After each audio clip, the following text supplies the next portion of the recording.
கொஞ்சம் கவனிங்க. நீங்க பண்ற இந்த சின்ன தப்பு உங்க உயிரையே பாதிக்கலாம்.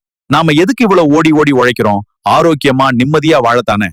ஆனா நாம உயிர் வாழ ஆதாரமா இருக்கிற இந்த தண்ணிய குடிக்கிறதுல கூட இவ்வளவு அலட்சியமா இருந்தா எப்படி? நீங்க சரியா வாழலைன்னா உங்களை கவனிச்சுட்டு இருக்கிற உங்க குழந்தைகள் எப்படி நல்ல விஷயங்களை கத்துக்குவாங்க? நாம எதை செய்யறோமோ அதைத்தானே அவங்களும் செய்வாங்க. அவங்களுக்கு ஒரு நல்ல முன்மாதிரியா மாமா இருக்க வேண்டாமா? நான் சொல்ற இந்த 5 விஷயங்களை இப்பவே மனசுல ஏத்திக்கோங்க. 1, அந்த ஐஸ் தண்ணிய குடிக்கிறத இன்னைக்கோட நிறுத்துங்க.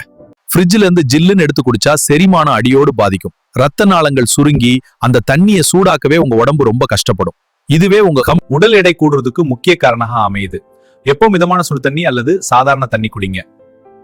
உங்களை எத்தனை பேருக்கு ஐஸ் தண்ணி குடிக்கிற பழக்கம் இருக்கு? உன்னைய கமெண்ட்ல சொல்லுங்க. 2வது, தண்ணிய அண்ணாந்து மடமடன்னு குடிக்காதீங்க.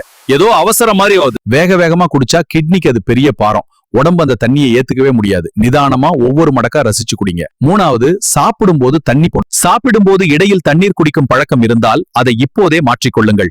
ஏனெனில் சாப்பிடும்போது தண்ணீர் குடிப்பது உங்கள் செரிமான அமிலத்தை நீர்த்து போகச் செய்யும். இதனால் நீங்கள் உண்ணும் உணவின் சத்துக்கள் உங்கள் உடலுக்கு கிடைக்காமல் வீணாகிவிடும். இது செரிமான கோளாறுக்கும் வழிவகுக்கும். எப்போதும் சாப்பிட அரை மணி நேரத்திற்கு முன்போ அல்லது சாப்பிட்ட அரை மணி நேரம் கழித்தோ தண்ணீர் குடியுங்கள். இந்த தவறை நீங்கள் இதுவரை செய்திருக்கிறீர்களா?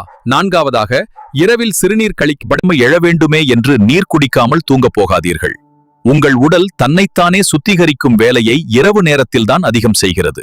அந்தந்த செயல்பாட்டிற்கு தண்ணீர் மிகவும் அவசியம். எனவே தூங்கப் போவதற்கு 1 மணி நேரத்திற்கு முன்னதாக 1 கிளாஸ் தண்ணீர் பருகுங்கள். கடைசியாக 8 கிளாஸ் தண்ணீர் என்ற பொதுவான கணக்கை விட்டுவிடுங்கள். உங்கள் உடல் எடை மற்றும் நீங்கள் செய்யும் வேலைக்கு தகுந்தபடி நீரில் தேவை மாறுபடும். அளவுக்கு அதிகமாகவோ குறைவாகவோ அருந்தாமல் உங்கள் உடலின் தேவைக்கேற்ப தண்ணீர் குடியுங்கள். உங்கள் ஆரோக்கியம் உங்கள் கையில்தான் இருக்கிறது. இந்த 5இல் எதை இன்றிலிருந்து மாற்றப் போகிறீர்கள் என்பதை கமெண்ட் பதிவிடுங்கள். உங்கள் ஃபேமிலிக்கும் இதை காட்டுங்கள். அனைவரும் ஆரோக்கியமா இருப்போம். சப்ஸ்கிரைப் பண்ணிடுங்க.